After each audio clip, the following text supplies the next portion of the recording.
Whoa, thank you, Penn. Why'd you do that? So I'm going to look at a practical application of some of the trigonometry that we've learned. So let's suppose I have this tower here, and that tower has a little extra line at the top. There's this little thing up here sending out signals to the world. If I were trying to estimate the height of this tower, I could do that if I know this angle right there. So let's say that angle right there is going to be, usually when people measure angles, they do it in degrees, even though radians are better for trigonometry. So we're going to say that right there is 50 degrees. And then the distance from that top down to the ground, I need a right angle here, right? So here's my right angle to my ground level there. Let's suppose the distance over here is going to be 80 feet. If I know the distance horizontally to that vertical line I just drew, and I know the angle of elevation right there, then I can figure out what the height of this is right here. So how would I go about doing that? And just a couple of other things to note.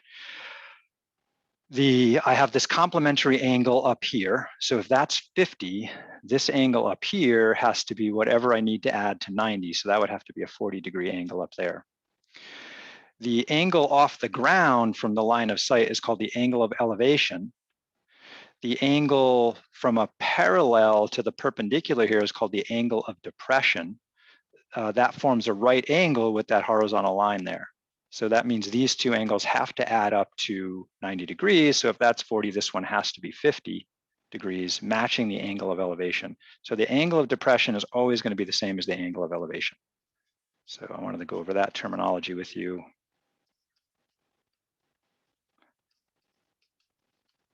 If you think back to your days in geometry class, this line up here is parallel to the ground level down there, and this line that transverses those two, the 50 degrees here, those are called opposite interior angles. They are inside the parallel lines, but opposite the transversal there. So these two angles are opposite interior angles, which are congruent angles.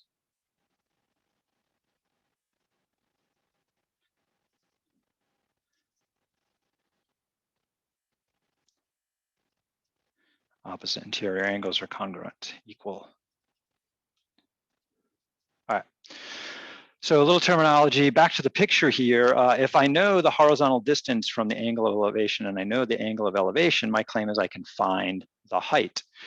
And so let's think about trigonometry for a minute. What trigonometric function is related to, in this instance, the y value and the x value? And what comes to mind is rise over run, which is tangent. So in this case, the tangent of theta is equal to that vertical over the horizontal, which we also talked about as y over x, which we also talked about as opposite divided by adjacent.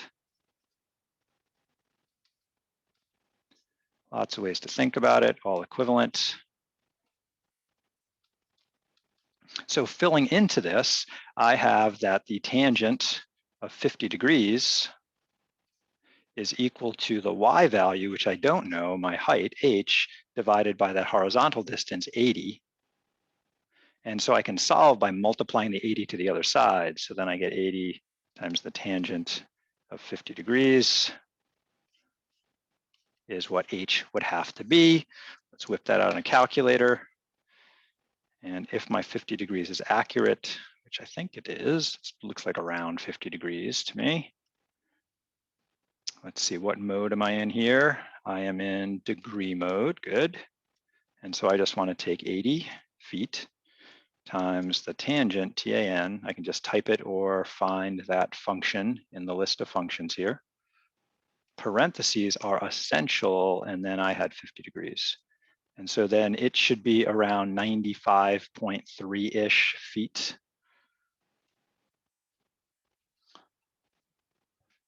So I've calculated that h is approximately 95.3 feet to the nearest tenth of a foot, which isn't an inch. That's not 3 inches. That's 0.3 feet.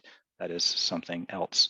And at a 50-degree angle, it should be a little bit higher than it is long, right? 45 is where the height and the length have to match.